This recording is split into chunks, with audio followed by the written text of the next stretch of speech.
Hello.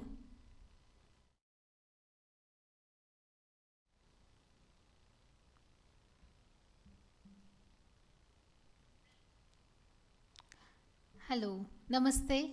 Vanakkam. Good evening to you all in India. Welcome to Investing in Tamil Nadu, a state facilitation event organized by the Embassy of India in Kuwait in partnership with Guidance Tamil Nadu. I'm Smita Patil, First Secretary Political and Commerce. On behalf of the Embassy of India, Kuwait, I welcome you all, especially those of you who have joined us virtually from India and Kuwait. Many of you are watching us live on live stream from different media platforms. I welcome you all to today's program. Before we begin, let us remember to follow all COVID 19 related protocols. Some of us who are here in the auditorium, we will continue to wear our masks. And those of you who are at home, of course, I hope you are following all the guidelines when you are in public. Let us all be safe. Ladies and gentlemen, as you are aware, the Embassy of India in Kuwait has been conducting several events in this hybrid format with virtual plus limited in person participation. We have conducted sector focused events to promote the Atmanirbhar Bharat or Self Reliant India initiative of Prime Minister Sri Narendra Modi. We are also conducting state facilitation events regularly to put the spotlight on the economic opportunities in different states of India. In the last few months, we have done so for Gujarat, Punjab, and the states of northeastern region of India. Today, we are focusing on one of our major states, the one with ancient and still living, vibrant and rich language and culture, the southernmost state of India, the state of Tamil Nadu. With our esteemed speakers today, we will explore the abundant economic opportunities offered by the state of Tamil Nadu as a destination for trade, investment, commerce, and tourism.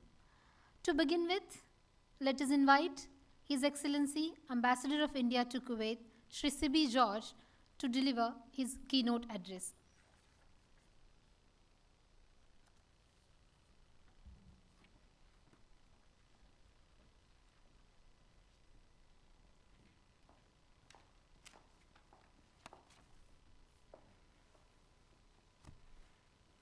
Good afternoon, everybody. Sri Neeraj Mittal, Chairman of Guidance Tamil Nadu, Mr. Khalid Al Saif, Deputy Chairman and CEO of NAPESCO, Kuwait, Sri Rekhu, Executive Vice President of Kuwait Financial Center, Sri Izar Ahmad, Regional Director of FIO, members of the media who have joined us today, ladies and gentlemen, good evening. I am delighted to see so many of you join us virtually for today's event. Today, we are here to celebrate the state of Tamil Nadu. Tamil Nadu needs no introduction, as there would be hardly any country on the globe where the enterprising people of Tamil Nadu have not reached. Here in Kuwait, we are fortunate to have a vibrant Tamil diaspora as well. The Embassy of India in Kuwait, despite the challenges of the COVID-19 pandemic, has endeavored to continue to enhance the conversations between India and Kuwait so that our excellent bilateral cooperation reaches new heights.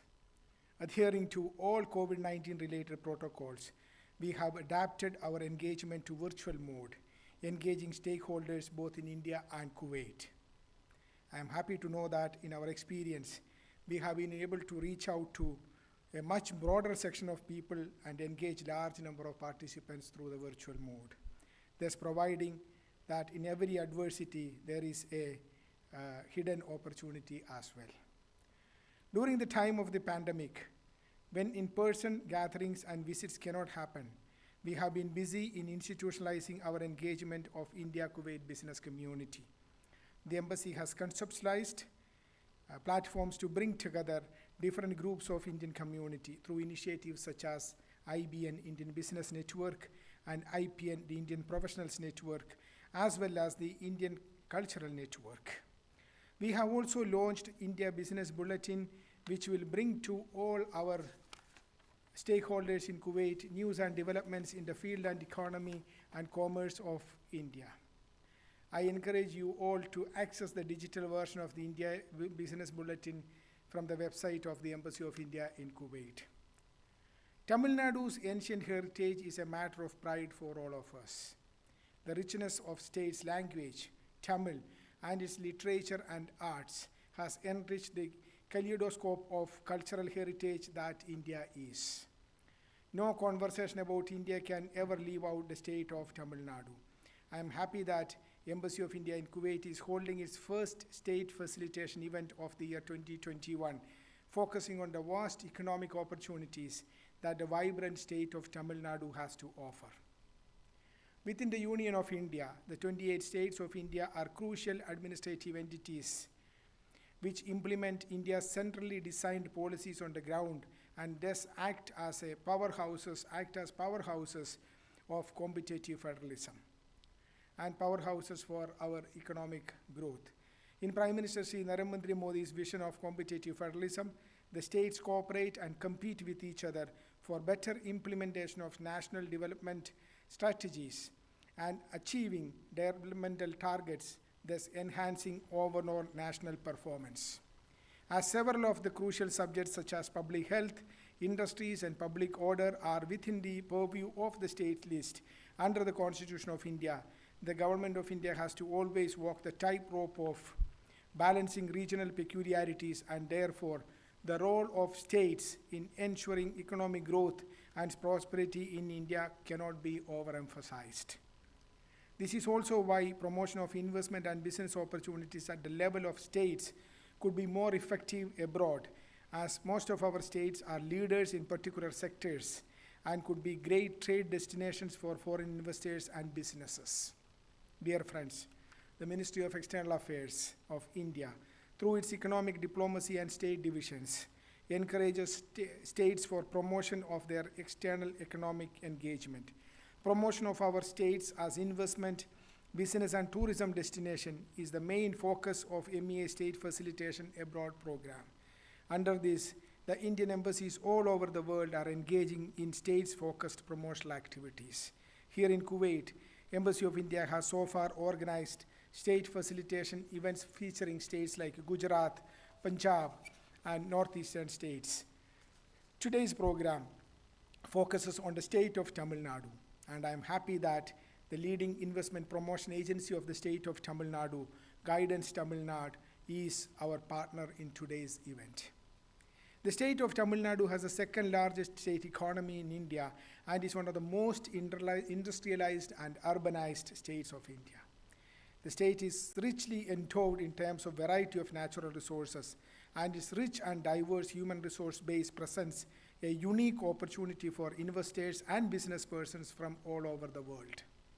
The state's leadership has been very responsive and enthusiastic about attracting foreign investments in Tamil Nadu, and even through the COVID-19 pandemic, the state of Tamil Nadu has maintained its stream of incoming foreign investments unaffected.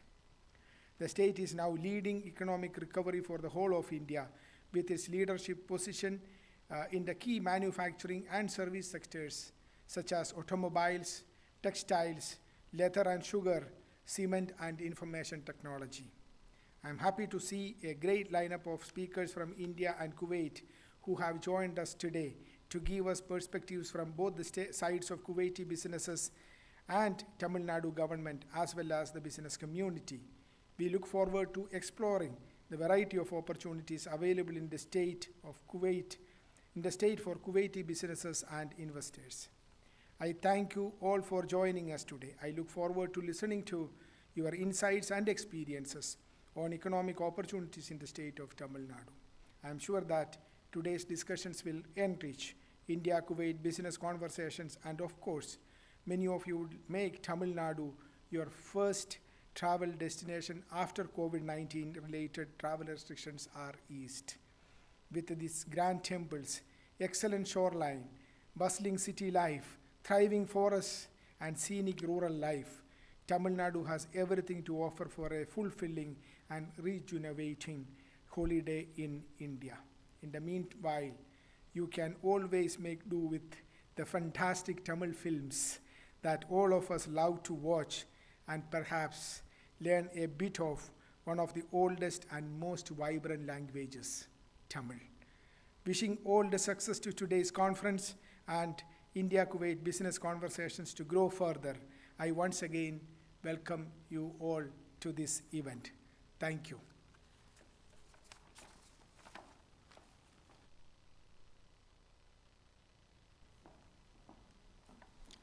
Thank you, sir, for your valuable remarks and giving us an overview of Embassy's various initiatives and setting the context for exploring Tamil Nadu as an economic destination as well as a tourism destination for the people of Kuwait. As Ambassador mentioned, we have registrations open for Indian Business Network as well as Indian Professionals Network. Please do look for their Twitter handles and register yourself. Also, you can check our India Business Bulletin, which was recently launched in last week and is available on the website of Embassy at indmkwt.gov.in. Moving further, I will now invite Ms. Deepa Devi from Guidance Tamil Nadu to take over and give us an introduction to the role of Guidance Tamil Nadu as an agency and also the business policy environment offered by the government of Tamil Nadu. Over to you, Deepa.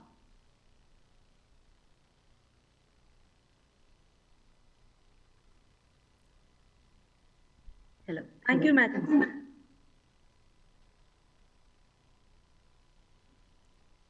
Please go ahead. Thank you, Madam. Thank you, His Excellency.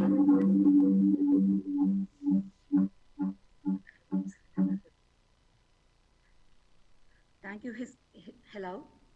Yes. Thank you, His Excellency, Ambassador of India to Kuwait. From Team Guidance Tamil Nadu, we have Dr. Neeraj Mittal, MD and CEO of Guidance, who will be giving the inaugural address from Guidance. Dr. Daris Ahmed, from Guidance. Mr. Sarin Paraparakat, our president, would be giving an overview about the investment climate in Tamil Nadu, and followed by Mr. Paul, Vice President, who will be taking a brief presentation on the Yadamure initiative. So this is from our side, and it's a pleasure to meet you all, and hopefully we'll meet you physically soon. Over to Dr. Neeraj Mittal, our MD and CEO Guidance. Thank you, sir.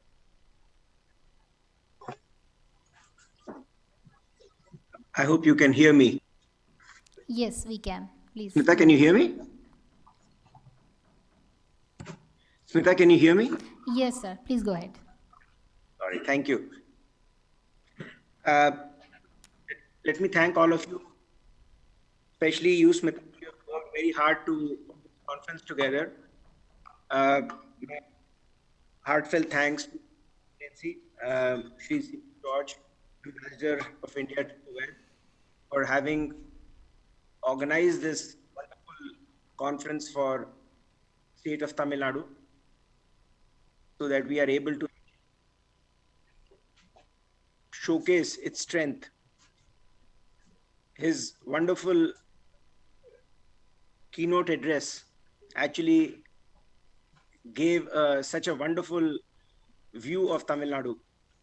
He has been a true ambassador of Tamil Nadu, let me say that, apart from being the ambassador of India to Kuwait. So my heartfelt thanks to you at the outset. I would like to, recognize the presence of Mr. Khaled Hamdan Al Saif, Vice Chairman and CEO of NAPESCO, Mr. Raghu from Kuwait Financial Center, Mr. Israr Ahmed from FIEO, Southern Region, industry leaders, media, my colleague Dares Ahmed, who is the Executive Director in Guidance, and other friends who have joined online. Tamil Nadu has been an engine of growth in India.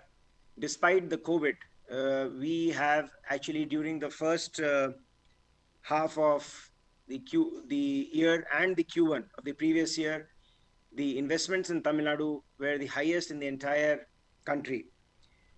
We attracted a whopping 86,000 crores of investment during the last year from 84 projects. The pace of investments has only actually increased during the last year, and even the pandemic has not been able to slow down the growth rate we have actually grown as a state at about 8% per annum, which is roughly the double of the national GDP growth rate. This testifies the robustness of the economy of Tamil Nadu. There have been several awards by third-party studies which have ranked Tamil Nadu and its ecosystem as being either in the top performers in the entire country. We have been ranked number 1 by the Good Governance Index. We've been ranked number 2 in the Innovation Index by Niti Aayog. We've been ranked number 3 in the Export Preparedness Index. Tamil Nadu's economy is really driven by a very robust manufacturing ecosystem, which is very well integrated, both upstream and downstream, coupled with a very good infrastructure and connectivity to the rest of the world. Along with that, Tamil Nadu is also endowed with a very great governance system and a very stable policy regime. The people of Tamil Nadu are very healthy. We have excellent productivity in labor, in the labor productivity index. We have very good labor relations, which have led to very low, almost 0.1% of loss of labor days. And that these kind of excellent labor, capital, other inputs into production processes have actually kept the investment morale high in the state. We signed roughly in 2019, in January, we had our global investors meet, and we signed the MOUs for about 304 projects for about several 2.2 lakh crores, of which about 89% have kind of taken over and have started in one form or the other. Similarly, for the global investment meet of 2015, about 76% projects have started either inaugurated or in various stages of progress.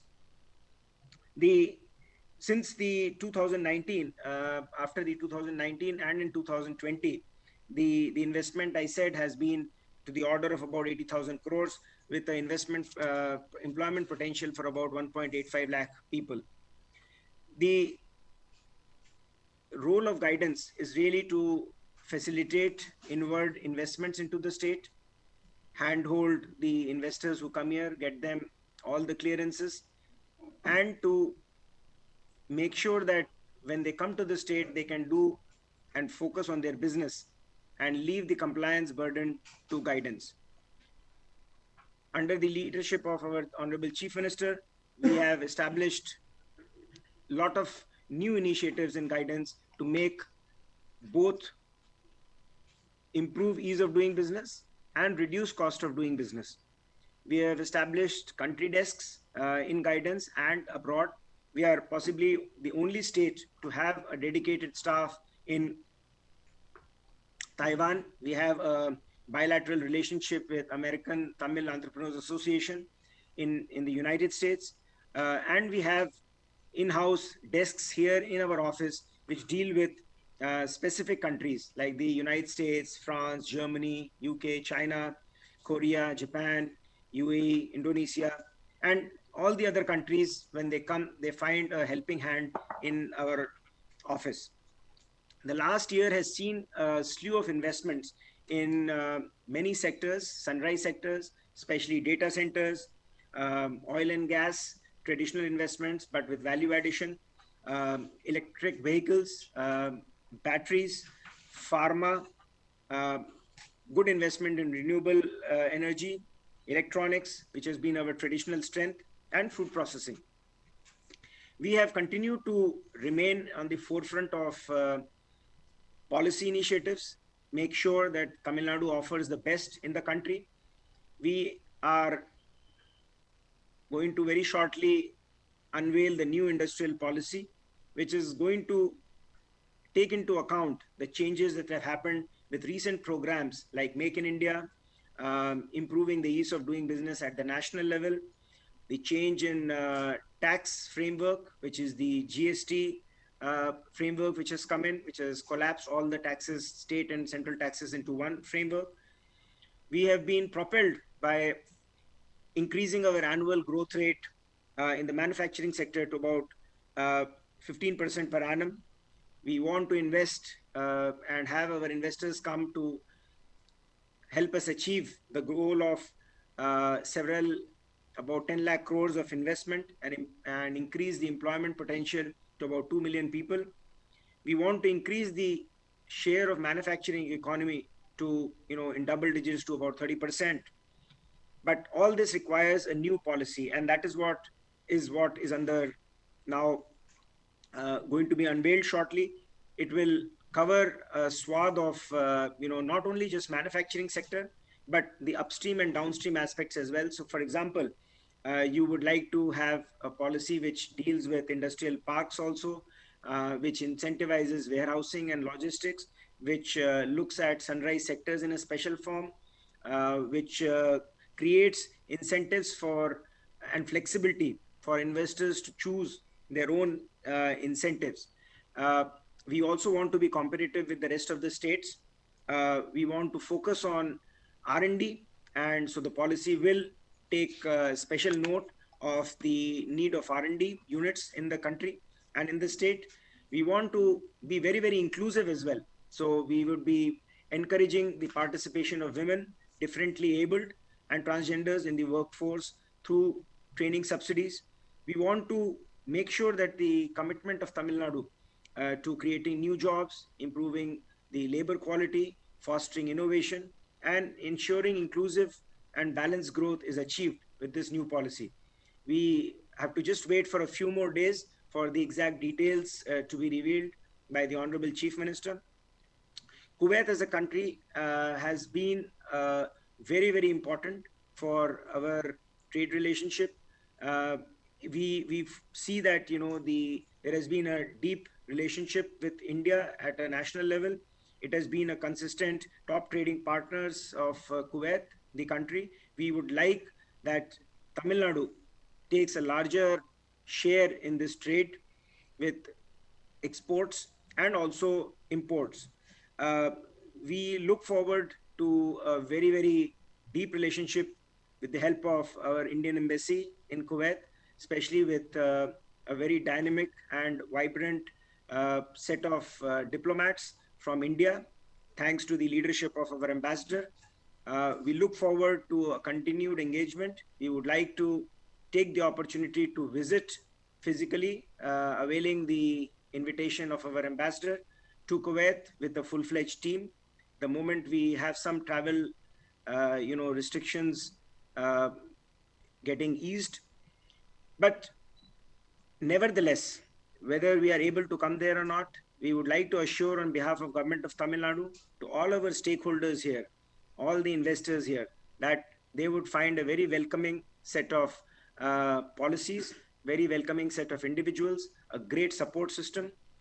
Guidance prides itself to be working 24/7. At least virtually, we are working 24/7. We respond, our internal metrics is to respond to any query at least within 24 hours. And we hope that, we will be able to be very, very quick in answering any queries that you may have. My colleague, Sareen, will go over a little bit in detail of the strengths of Tamil Nadu. But let me thank the ambassador again, Smita in particular, and the entire staff of Embassy of India and the colleagues who have joined here for having, given us this opportunity to showcase the strengths of Tamil Nadu. Thank you so much. Sareen, may I ask you to take over and give the presentation, please?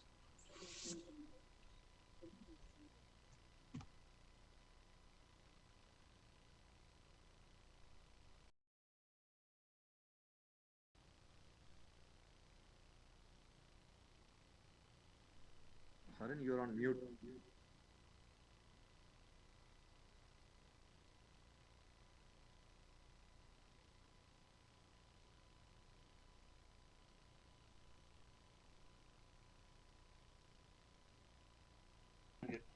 Sorry, we're having a little bit of a technical difficulty. Give us a minute. Yeah. Hello. Good evening. I was trying to unmute, so the hostess allowed me to unmute. Uh, I would like to thank the Indian Embassy in Kuwait, His Excellency Shri CB George, for this wonderful opportunity to communicate to potential investors in Kuwait about the opportunities in Tamil Nadu. And I'm very grateful to again His Excellency and also to Dr. Mittal, who have actually already briefed mostly about what are the advantages of Tamil Nadu and why one should be in this beautiful state. So if you can, I'll just start my. One second, I hope you can see my presentation. Yes, yes. Yes. Okay, great. Thank you very much. I am, as Dr. Neeraj Mittal mentioned, I am Sarin Paraparakat. I take care of the investment promotion and facilitation in Tamil Nadu, and I will run through you the brief highlights of Tamil Nadu, the key sectors, our key achievements in the last 1 year, and the various policy initiatives that we have taken to improve the ease of doing business in Tamil Nadu. So, as Dr. Mittal already mentioned, and most of you are aware of, Tamil Nadu is the second largest state economy in Tamil Nadu, contributing to around 8% of the national GDP. In terms of absolute GDP, we stand at around 265 billion US dollars. If Tamil Nadu was a country, we would be the 46th largest economy in the world. We contribute to around 6% of the India's population with around 770 million people. That provides a huge opportunity for for potential investors as a huge customer base. Tamil Nadu is located on the southern tip of India on the east coast and is well connected by airports, seaports, roads, and rail network connecting it to India and the rest of the world. Tamil Nadu is also the most industrialized state in the country with over 40,000 registered factories, of which we have 74 of the five top 500 Fortune companies operating out of Tamil Nadu. In addition to that, we are also the most urbanized state in the country with over 50% of our population living in urbanized area. In addition to that, a strong infrastructure availability in terms of power is available both for domestic consumers and for industrial consumers. We currently have an installed capacity of 32 gigawatts, which is one of the highest in the country, and we are probably power surplus for the next 5 years as well. With regard to the connectivity, as we mentioned earlier, we are blessed with around 4 international airports and 2 domestic airports.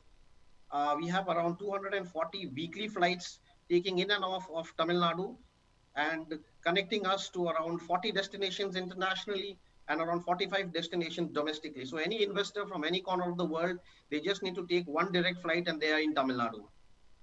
With regard to seaports, we have 4 large seaports around our coastline, 22 small ports, and with a total capacity of around 240 million tons of cargo that is exported or imported through Tamil Nadu every year. In major ports includes Chennai Port, Kamaraja Port, the Tuticorin Port, and there is a port called Karaikal, which is in Pondicherry, but it broadly caters to the requirements of Tamil Nadu.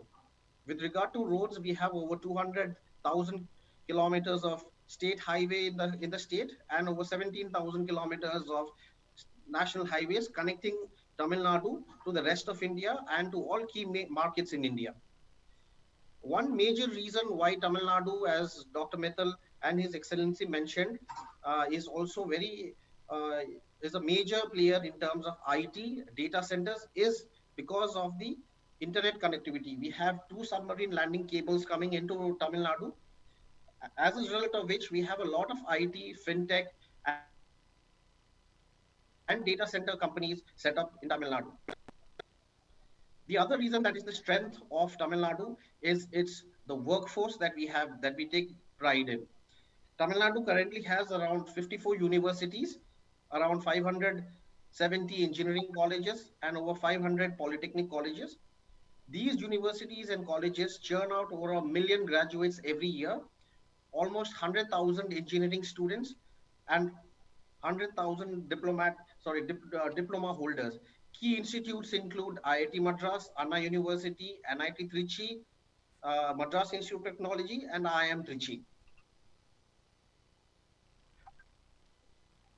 The key sectors in Tamil Nadu uh, are automobile, electronics, textiles, pharma. But the traditional key sectors, which Tamil Nadu has held a very strong positions in the last 30 to 40 years, is automobile. Tamil Nadu is amongst the top 10 auto component manufacturers in the world, and we have the highest number of auto population in India. It also accounts for around 35% of the auto components produced in India, with over 1,300 factories producing auto components. Tamil Nadu also is the largest tire manufacturer in India, with all major brands, including domestic and international brands, operating in Tamil Nadu. Just to give a few statistics, every minute, 3 cars are produced in Tamil Nadu, 9 motorcycles are produced every minute in Tamil Nadu, and 1 commercial vehicle is produced every 90 seconds in Tamil Nadu. And that is the prowess of Tamil Nadu in terms of the auto sector. With regard to the other sectors that are prominent in Tamil Nadu is electronics. We account for around 18%, 16% of the total electronic natural production in India. We have key major players such as Foxconn, Samsung, and now a new supplier to Apple, Pegatron, has also confirmed its manufacturing in Tamil Nadu, making it probably Apple's largest supplier in India. Other sectors includes aerospace, textiles, and in textiles we are among the largest. Again, we are probably the largest producers of in terms of textiles and leather included, and we account for around 50% of the textile mills that are there in India. Food processing is another core sector of Tamil Nadu, and given the large area that we have and the large industrial, the agricultural uh, landscape that we are leading producers in tapioca, clove, tamarind, and also with regard to animal husbandry, we produce egg, meat, marine fish, coffee, etc. There are around 5,000 registered factories for food processing in Tamil Nadu, making it not only the bread basket of India, but also the bread basket for Southeast Asia, Africa, and the Middle East. The pharmaceutical sector is an emerging sector in Tamil Nadu. Currently, we stand number 5 in terms of the total production of pharmaceutical products produced in India. Given that pharmaceutical is a sunrise sector which has been identified in the new industrial policy, as mentioned by Dr. Mittal earlier, we expect this rank to improve further with larger, Indian, local, and international pharmaceutical companies to operate here. The industrial parks landscape in Tamil Nadu, if you look at Tamil Nadu from the north to south, the districts that are marked 1, 2, 3, 4, and 5 on the northern side of Tamil Nadu, where Chennai is located, these are the districts which focus on electronics, automobile. The sectors which are marked, the districts which are marked 8, 9, they focus mostly on food processing because they are mostly on the agricultural belt of Tamil Nadu. Currently, we have around 6,700 acres of available land with SIPCOT, which is the government-owned industrial park in Tamil Nadu. In addition to that, there are a number of private industrial parks that have developed here, not only domestic, but also international domestic parks, which are operated by agencies such as Motherson, SEMCOT, SNDAS, and Capital Land. As mentioned by Dr. Mittal earlier, these are the investment numbers that the government of Tamil Nadu has been able to clinch in the last 1 year. And these are the numbers, these are investments that have been committed, especially during the Corona phase. During the Corona phase, while a lot of countries and states were trying to recover their production processes or the economy, Tamil Nadu was able not only to revive the manufacturing process, but also to garner interest from international companies, domestic companies, with a commitment investment of over $10 billion and an employment of over 100,000 during this period. These are investments as on December 2014. In the next couple of weeks, we'll be signing another $5 to $6 billion worth of commitment in Tamil Nadu. In addition to that, we also have the high powered committee, which is chaired by the Honorable Chief Minister, which also looks into clearances and approvals that does not go through the normal course of process. If any approvals or clearances need to be expedited at the highest level, the high powered committee sits on them and approves them. In the last 1 year, 41 prestigious companies have been given clearances by the high powered committee with an investment of over 31,000 crores and employment generation for around 55,000 people.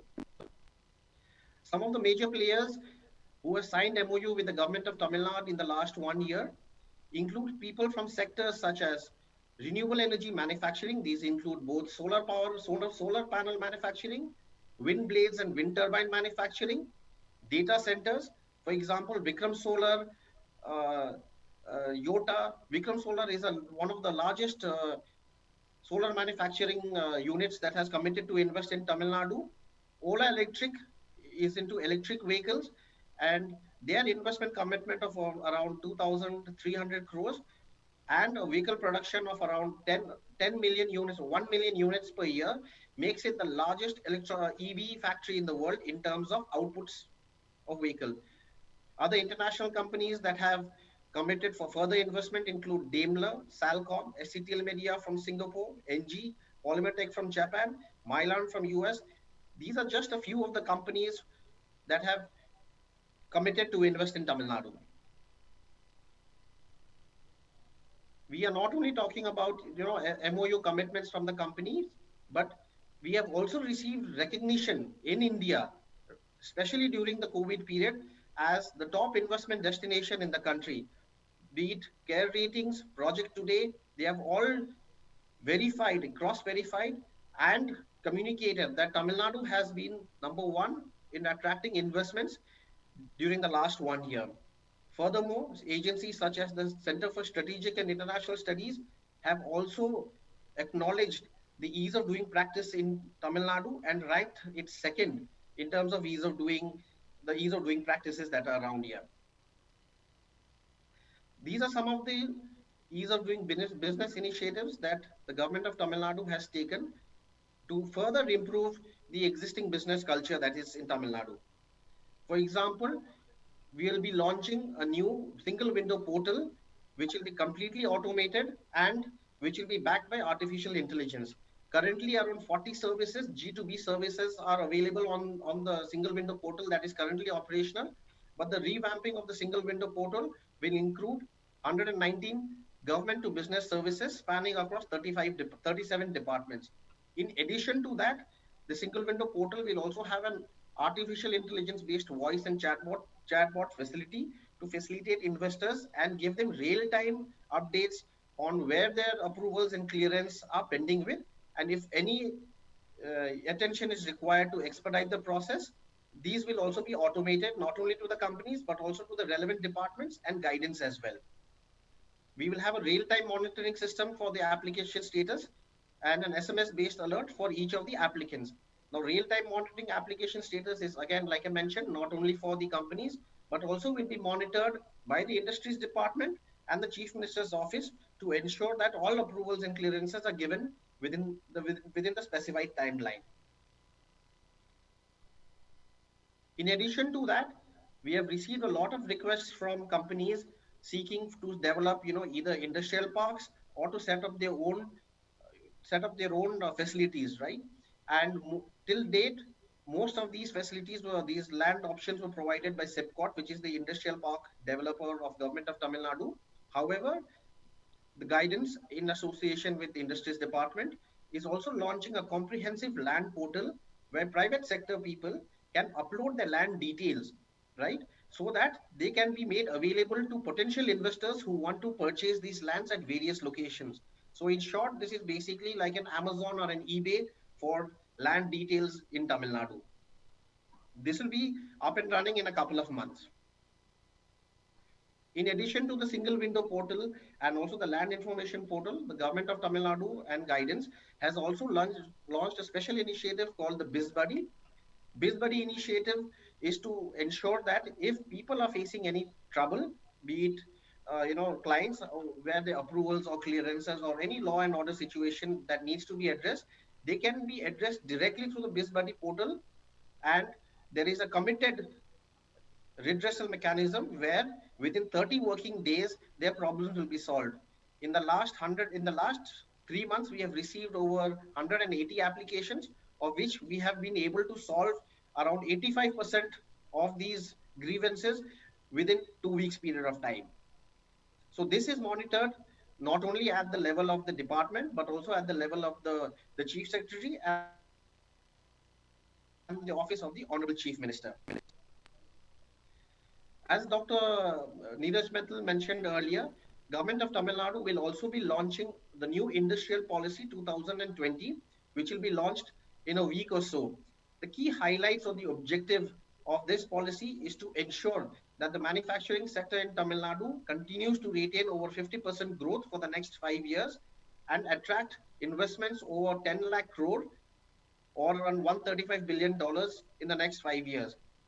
The special feature of the industrial policy is not only looked at traditional sectors like auto electronics which were being focused earlier on, but also has included sunrise sectors such as EVs, renewable energy, pharmaceuticals, technical textiles, food processing, etc.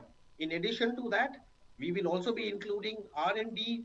We will also be providing special incentives for companies that are keen on setting up R&D facilities in Tamil Nadu. In addition to that, where warehousing and logistics as an integral part of the manufacturing process that we have realized, we will also be considering investments in these sectors as industrial units and will be providing incentives.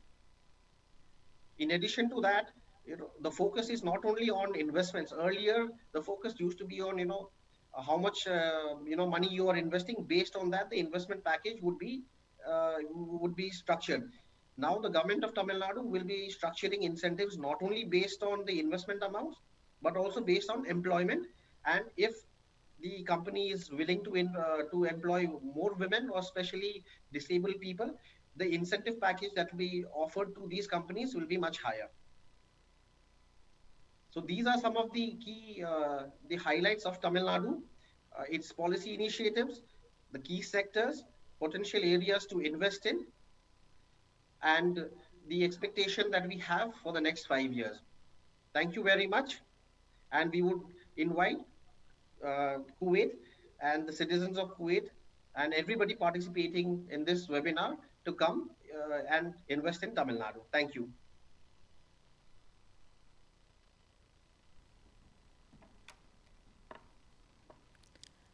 Thank you, Team Guidance. Thank you, Dr. Neeraj Mittal, sir, MD and CEO of Guidance Tamil Nadu, for your insightful remarks. Thank you, Mr. Sarin, Senior Vice President, Guidance Tamil Nadu, for your detailed presentation on the progressive business and investment policy environment offered by the Government of Tamil Nadu. Ladies and gentlemen, let us now find out the perspective of a Kuwaiti business having successfully established itself in Tamil Nadu, India, through their experience of how they view the opportunities available in India and the policy framework available there, as well as their experiences of having been in Tamil Nadu. For this, I will now invite Engineer Khalid Hamdan Al Saif, Vice Chairman and CEO, NAPISCO Kuwait, and Chairman of NAPISCO India. Over to you, Mr. Al Saif.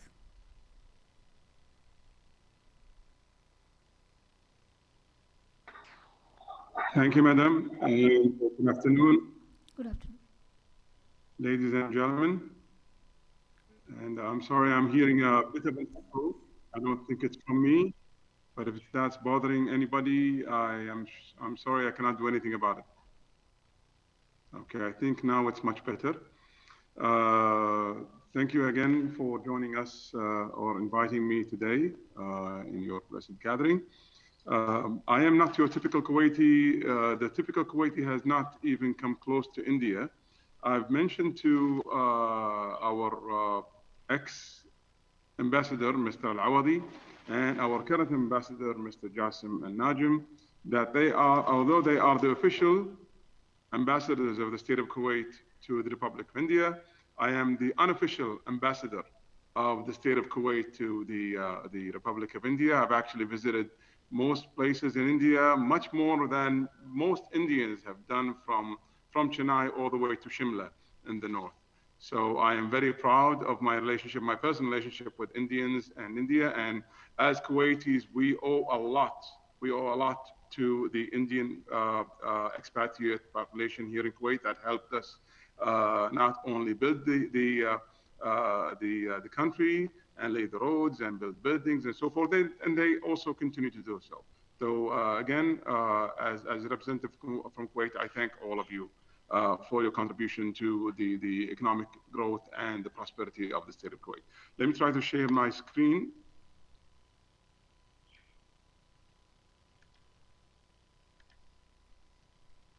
Okay, I hope that my screen is seeable from. Can there somebody confirm to me that the presentation yes, we is? can. We can see you. Okay, excellent. So to continue with what we have just mentioned, National Petroleum Services is a petroleum services company that was established almost 30 years ago in Kuwait. And we've been publicly traded on the stock exchange since 2003. We are headquartered south of the city, and we have upwards of 1,000 employees representing 25 plus different nationalities. We offer diversified upstream energy sustainability services, and we have a registered office in Kuwait, India, Saudi Arabia, Iraq, and Egypt. The annual turnover is exceeding 125 million US dollars, and this is, of course, is not 2020 figures since we have not published 2020 figures so far, so I cannot make that statement. And we have acting contracts and service agreements exceeding the value of 800 million US dollars. With respect to our office in India, we've decided to open an office in Chennai in 2014, and we did open the office with His Excellency the Ambassador of Kuwait to India, Mr. Al-Awadi, in presence. The first subsidiary of India in India from a Kuwaiti private sector oilfield services company.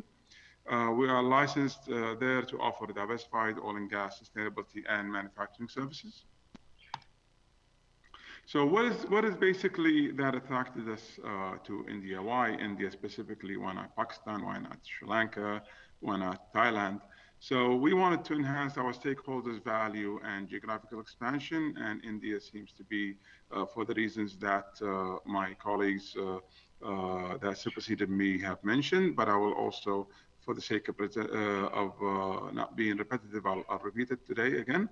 So as an ideal hub for Invesco's strategic APAC regional expansion, of course, India is the third largest crude oil consumer with very large refining capacity and a great potential for oil and gas, ample business opportunities in domestic and cost-effective international operations.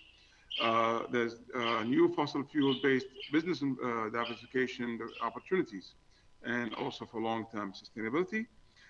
It's politically stable, very politically stable. Yes, India is not 100% stable, but there's no country in the world that is 100% stable. We've just seen a instability in one of the oldest democracies in the world over the Western democracies. So as far as the world is concerned, India is a very stable democracy, transparent and effective business dealings.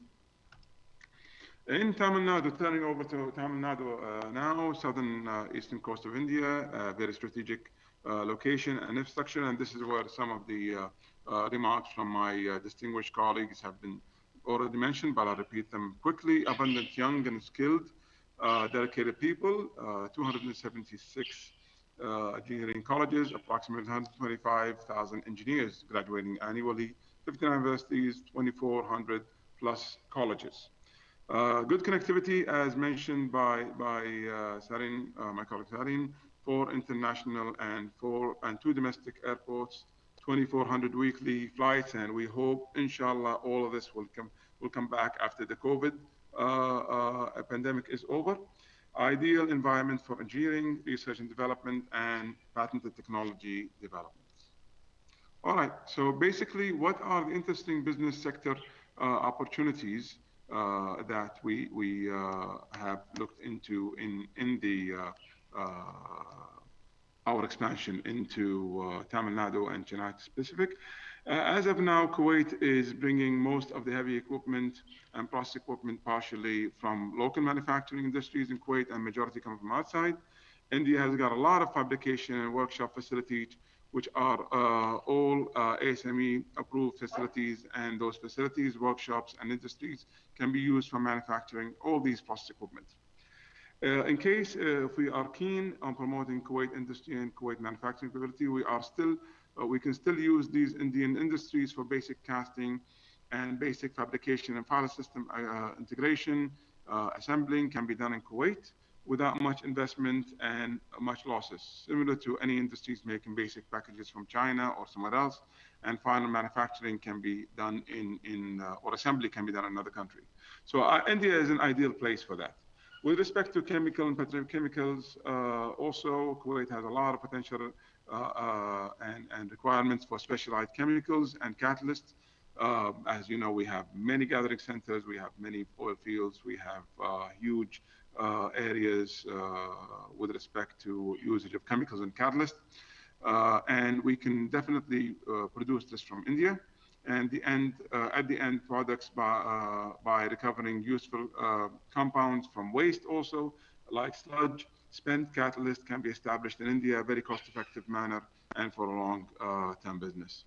Useful compounds recovered from the material, like valuable metals from spent catalyst, HFO from high fuel oil from oil sludge, paraffins, wax, you name it. Everything can be refined and further recovered from India. That has a huge potential in that. India has a huge potential for that. With respect to renewable energy, India is a vast country, and there's absolutely very great difficulty to electrify all the country. So solar energy is being really publicized and utilized in India. So India is becoming a leader in solar energy generation. And the entire world, including the Middle East, are focusing more on non-fossil fuel-based energy generation. So India is an ideal option for renewable energy components and system integration for the final range of renewable system and commercializing it, basically.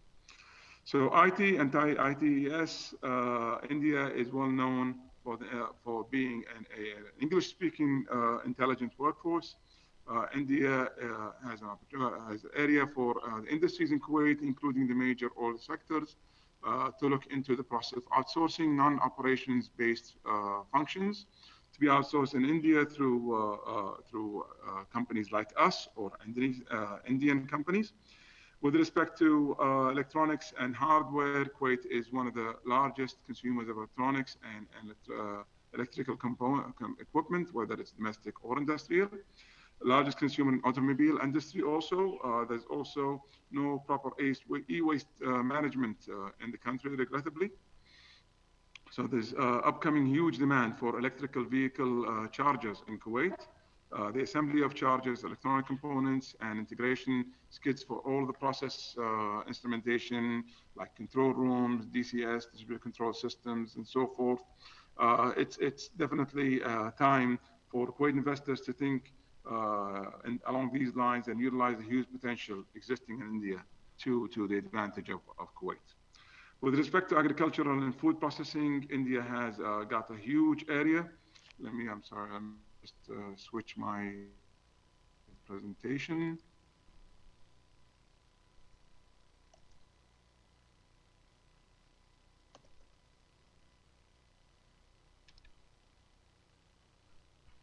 I'm sorry.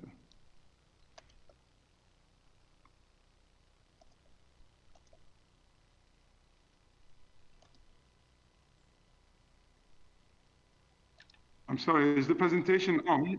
Is it on or is it off? It is on. You could stop sharing your screen. Excuse me? No, I don't want to stop the sharing. So it is still on? Can you Yes, see the it is. slide? It is. It is. We can Okay. see. Thank you.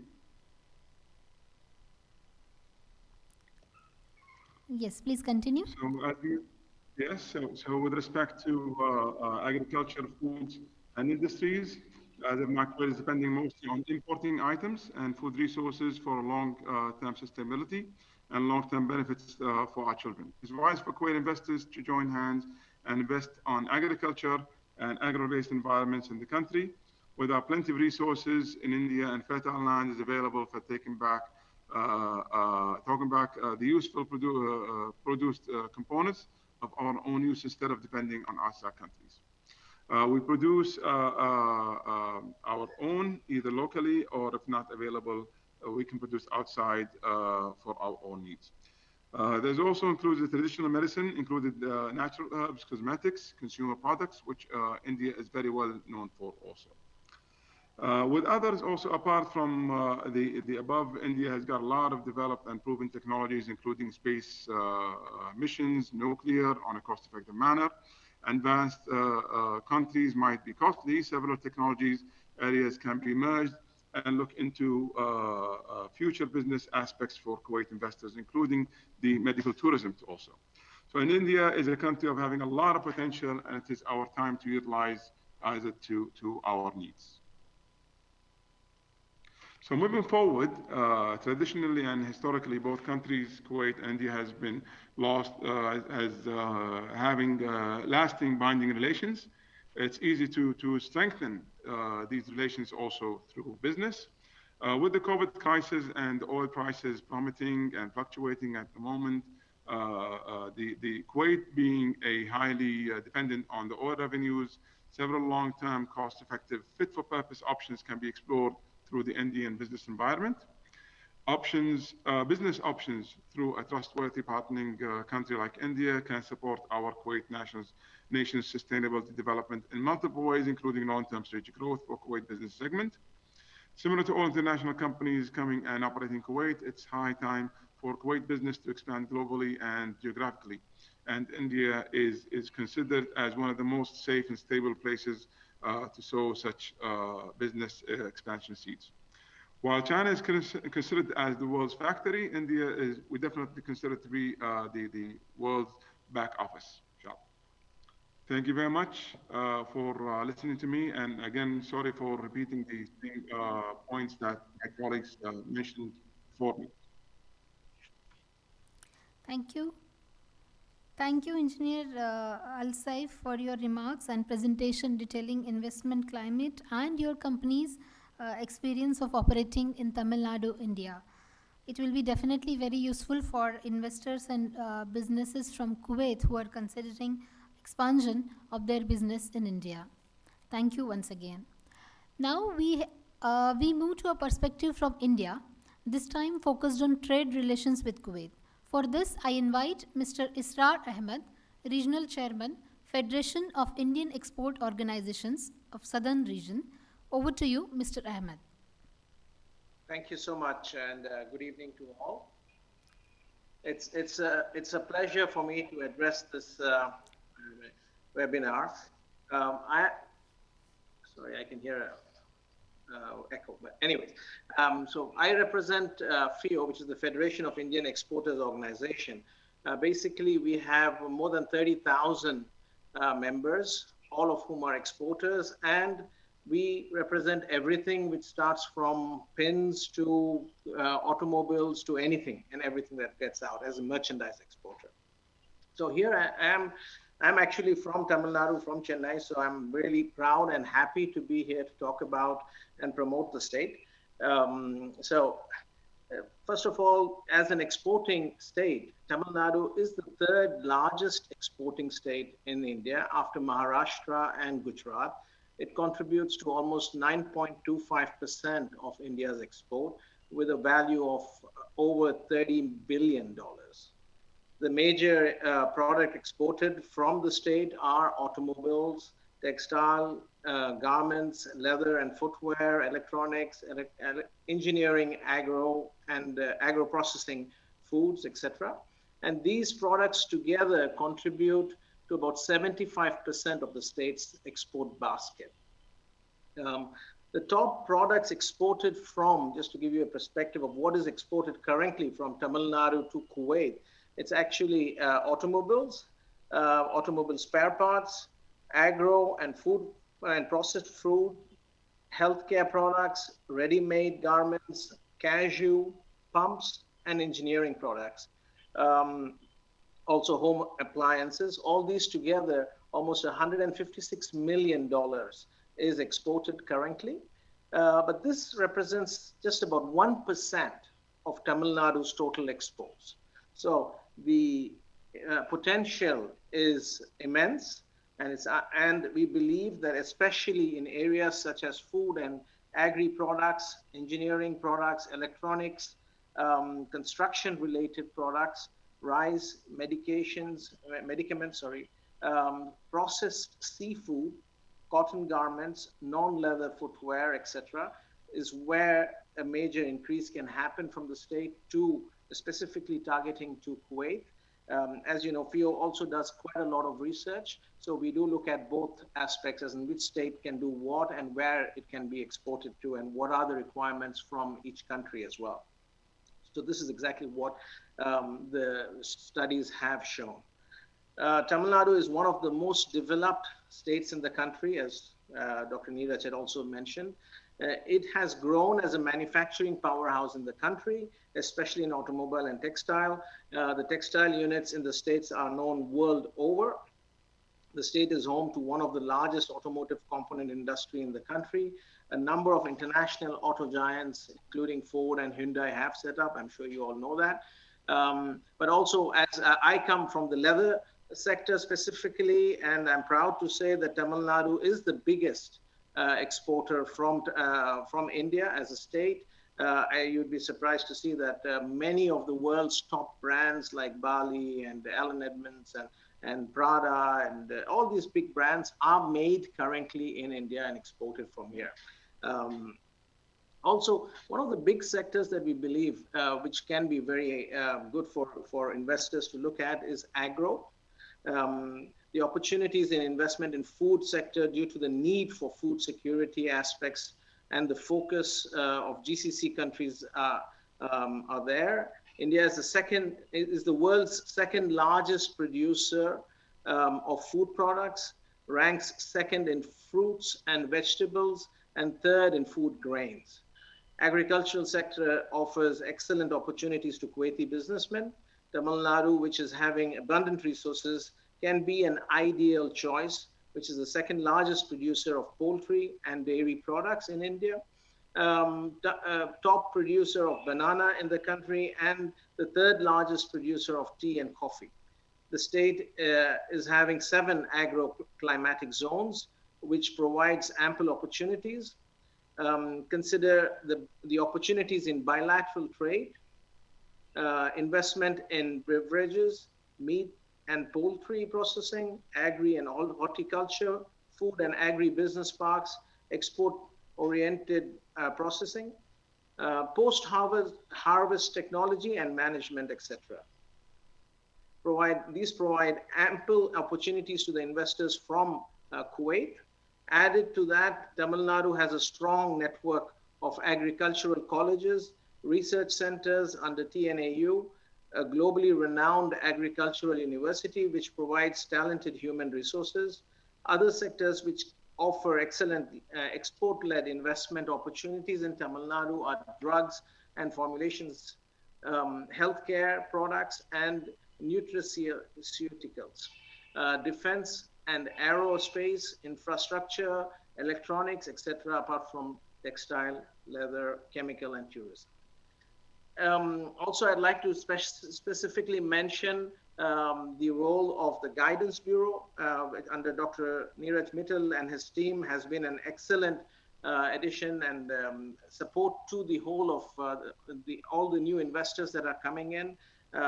We know of a lot of investors who have been really happy at the approach and the speed at which things have happened in Tamil Nadu, which was unheard of years ago. So I would like to again say, Tamil Nadu is a great place to invest, and I think to look at it also for exports, for export prospects, this is one of the best states to look at as well. So thank you so much, and I look forward to having a fruitful dialogue and to boost investment and bilateral trade. Thank you so much. Thank you, Mr. Israr Ahmed, for your insightful views. We at the embassy, especially the commerce section, is always available for any trade queries or suggestions that our participants from Tamil Nadu may have. Any export related queries that you may have, please write to us at com1.kuwait@mea.gov.in. We will be happy to help you with market analysis of Kuwait and any other information you may need. We will now invite Mr. Raghu, Executive Vice President, Research, Kuwait Financial Center, Markaz. As a leading member of a reputed firm in Kuwait and as someone who knows both Tamil Nadu as well as Kuwait intensively, his insights would be very useful to our participants today. Over to you, Mr. Raghu. Thank you, Smita. Vanakkam and Assalamu alaikum. It's really a pleasure and to be addressing this prestigious forum. I thank the Indian Embassy, His Excellency C.B. George and Smita for extending me an invitation to talk about Kuwait. I work as Executive Vice President for a leading asset management company in Kuwait called Kuwait Financial Center. We are one of the oldest and largest, and we are in the business of asset management, investments, real estate, and investment banking. Markaz, as it is called, also has a fully owned research subsidiary called Marmor, and I'm the CEO of Marmor. And I'm very happy to say that Marmor is actually based out of Chennai. So we are definitely a Kuwaiti institution with a very strong India link and a Chennai link. I will now quickly run through a presentation. If I can share my screen.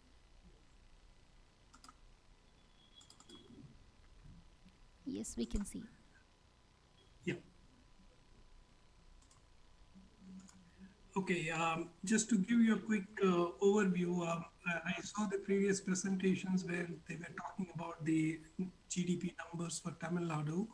So it'll be interesting to compare that with the Kuwait. Kuwait is now about $100 billion in terms of GDP, but it has a very volatile growth structure because of oil, because as you know, oil prices keep moving up and down.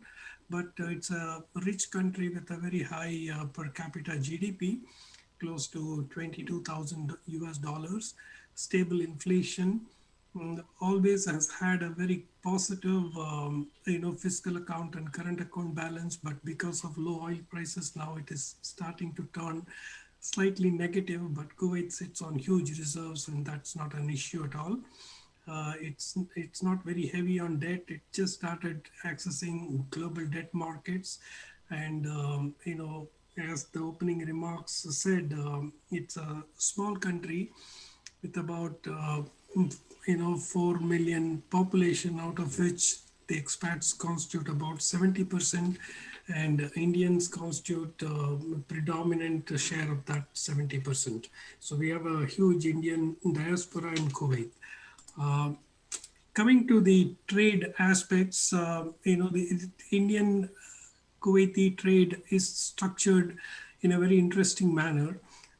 Obviously, if you look at Kuwaiti exports to India, it's about 7.4 billion and it imports about 1.6. So there is a trade balance positive for Kuwait, which is normally the case with all oil exporting countries.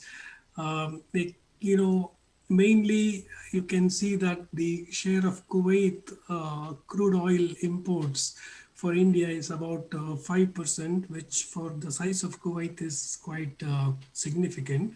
And Kuwait has also been an active investor outside Kuwait, as well as it is scouting for inward investments into Kuwait, mainly because of technology transfers and knowledge transfers. As I said before, most of the Kuwait's exports to India is in the form of oil.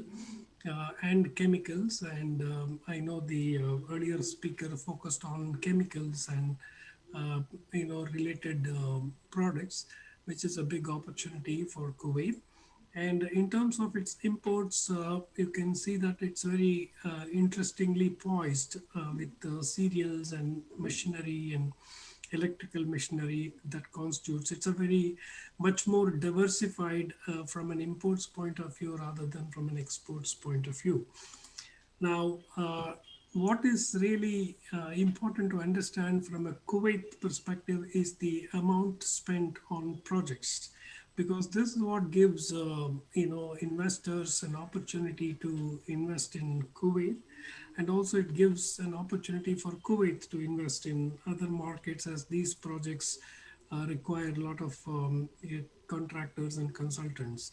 So what we call as in the budget capital expenditure, you can see that the profile of the capital expenditure is very stable, but the annual projects awards are not that stable. In fact, we have seen a massive decline in project awards in 2020 thanks to COVID. So this declining trend of projects might actually tell you that going forward, it will be accelerated to catch up on the lost time. And generally, the projects are mostly construction oriented projects, oil and gas, transport, power, and water. So this project architecture or landscape of Kuwait is very important to understand if we have to tap Kuwait as a country. In terms of sectors that are interesting in Kuwait, Kuwait has two, immediate challenges. One is probably to create or generate employment for its youth citizens, providing job opportunities for those who are entering the labor market. And therefore, from an oil economy, it is trying to move into a knowledge economy. And this is where I feel that Kuwait can tap the resources and strengths of India and Tamil Nadu, because I know that if you have to move towards a knowledge economy, ICT, which is the information communication technology, will play a huge role. And Tamil Nadu is one of the outstanding states that has done some good work, not only in automobiles but also in information technology.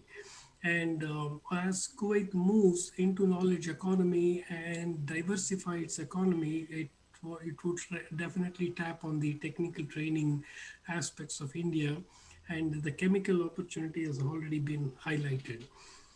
For those exporters from India who are trying to tap to Kuwait, I think these two charts in this slide are extremely important to focus. They probably tell you the sectors which Kuwait would like to develop. And there is an agency which is called KEDIPA, which is the authority that is charged with attracting foreign investments into Kuwait. And this is what exactly provides opportunities for exporters from India, from Tamil Nadu, and from Chennai. So the main opportunities are in the area of infrastructure, environmental services, education and training, healthcare, banking, logistics and storage, cold storage especially, and tourism, hotels and entertainment, culture, media, and web and app development and digital marketing.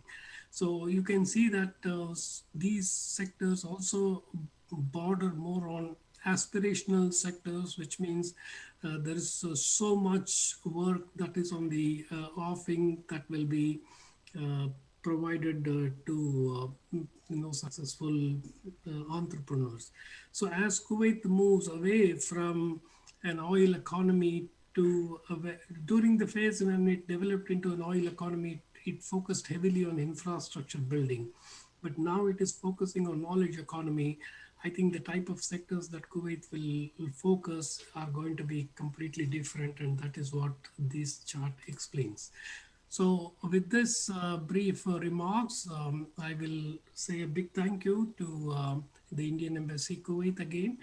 It's a very prestigious association between India and Kuwait. And there are several opportunities highlighted by the earlier speakers. I'm absolutely amazed by some of the statistics that I saw for Tamil Nadu in terms of the number of Fortune 500 companies. I think a huge opportunity exists here in terms of re-exports and tapping the trade destinations of both the countries. So I wish this forum all the very best, and I thank Indian Embassy and Smita for giving this wonderful opportunity. Thank you. Thank you, Mr. Raghu, for your very informative presentation. Our participants from India will be immensely benefited from it. Of course, you are right. When we go at the state level, we see very often that the statistics from our states are magnificent, and sometimes they surprise us.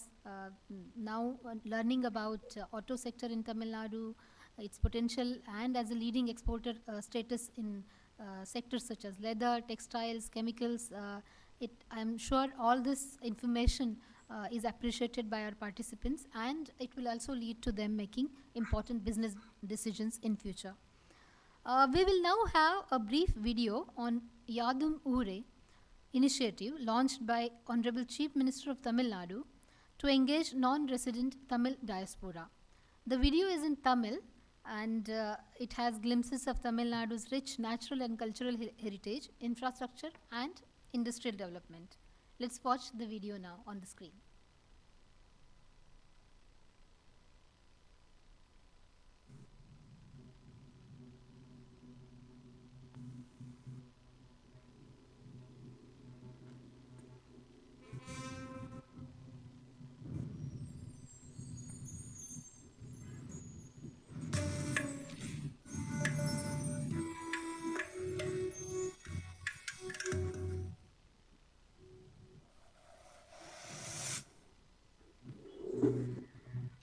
யாதும் உலகின் தொன்மை மிகு தொடர்பண்பாடே வாழ்வெனக் கொண்டு ஆதியும் அந்தமும் இல்லாத உயர்மொழியே உயிரெனக் கொண்டு கலை, கல்வி, தொழில், வணிகம் என உரைதோறும் வெற்றி கொடி நாட்டே பாரெங்கும் பரவி புகழ்பல சேர்த்து வையகம் போற்றிடும் அன்பு தமிழ் நெஞ்சங்களுக்கு வணக்கம். உலகே நம் உறைவிடம், உழைப்பே நம் மூச்சு. அகமும் புறமும் அள்ளித் தந்த சங்கத்து சீர்பெருமக்களும் நவில் தோறும் நயம் பெருகும் நூல் பல தந்த சான்றோரும் நம் உயர்மும் ஆதிச்சநல்லூர் முதல் கீழடி வரை நம் பண்பாட்டு பெருமை கூறும் சான்றுகள் பல. பாரோர் கண்களையும் கருத்தையும் கவர்ந்தது நம் கட்டிடக்கலை. ஞாலம் நடுங்க வைக்கும் நம் கப்பல்களில் பாரசீகமும் கிரேக்கமும் சென்றன நம் வெண்முத்துக்கள். உழவுக்கும் தொழிலுக்கும் வந்தனை செய்யும் நம் தமிழகத்தில்தான் 120க்கும் மேற்பட்ட வானூர்தி மற்றும் இராணுவ தளவாட உதிரி பாகங்கள் தயாரிக்கும் தொழிற்சாலைகள் அமைந்துள்ள இந்தியாவின் பாதுகாப்பு தொழில் பெரு வழித்தடம் அமைந்துள்ளது. 4ஆம் தலைமுறை தொழில் முறைகள், நவீன உற்பத்தி தொழிற்சாலைகள் என புதிய இலக்குகளுடன் இந்தியாவின் சிறந்த மாநிலமாக நாளும் வளர்ந்து வரும் நம் தமிழ்நாட்டில் தொழில் உற்பத்தியை பெருக்கி சீரான சூழலுக்கு உகந்த வளர்ச்சியையும் புதிய வேலை வாய்ப்புகளையும் ஏற்படுத்திட மாண்புமிகு முதலமைச்சர் திரு எடப்பாடி பழனிசாமி அவர்கள் தலைமையிலான அரசு தொடர் நடவடிக்கை மேற்கொண்டு வருகிறது. திரைக்கடல் ஓடியும் திரவியம் தேடி வையகமெங்கும் வாழ்ந்தாலும் தமிழையும் தமிழ் நாட்டையும் தமிழ் மண்ணையும் தம் வேர்களென கொண்டாடி தமிழகத்தின் வளர்ச்சிக்கு உச்ச துணையாக இருக்கும் உலகத் தமிழரே வாரி. பல்துறை வளர்ச்சியில் பீடு நடை போட்டு சாதனைகள் பல புரிந்து வரும் தமிழகத்தில் திறன்மிக்க இளைஞர் படையும் ஈடு இணையில்லா உட்கட்டமைப்பும் நாளும் உயர்ந்து வரும் சமூக நிலையும் திசையெங்கும் புது வாய்ப்புகளும் இரத்தின கம்பளம் விரித்து வரவேற்க காத்திருக்கின்றன உங்கள் புதிய முதலீடுகள். தமிழகத்தின் பெருமை மிகு தூதுவர்களே, இதோ உங்கள் தமிழ்நாடு அரசு உங்கள் முதலீடுகளை வரவேற்க, வழிகாட்டிட, இடர்வரின் நீக்கிட யாதும் ஊரே என்றோ இணைய பாலம் அமைக்கிறது. தமிழால் வளர்ந்தோம், தமிழால் இணைந்தோம், தமிழகத்தில் முதலீடு செய்வோம். நம் தாயகத்தில் முதலீடு செய்வோம். வாரி வருங்காலம் நமதாக்குவோம், வானையும் வசமாக்குவோம். ஆயுதம் செய்வோம், நல்ல காகிதம் செய்வோம், ஆலைகள் வைப்போம், கல்விச்சாலைகள் வைப்போம், ஓயுதல் செய்யோம், தலை சாயுதல் செய்யோம், உலகத் தொழிலனைத்தும் உவந்து செய்வோம். யாயும் யாயும் யாராயினும் யாதும் ஊரென்போம், யாவரும் கேளீர் என்போம். யாதும் ஊரே, யாதும் ஊரே, யாதும் ஊரே.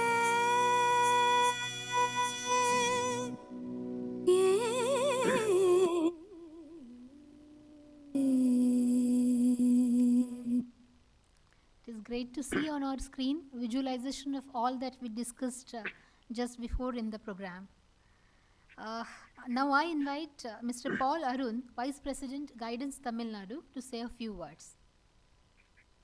Good evening, everyone. His Excellency Sri T.B. George, Srimati Smita Patel, and all the distinguished guests present today. Good evening and a warm welcome to one and all. As we saw in the video, it's called Yadum Ure Yavarum Kelir.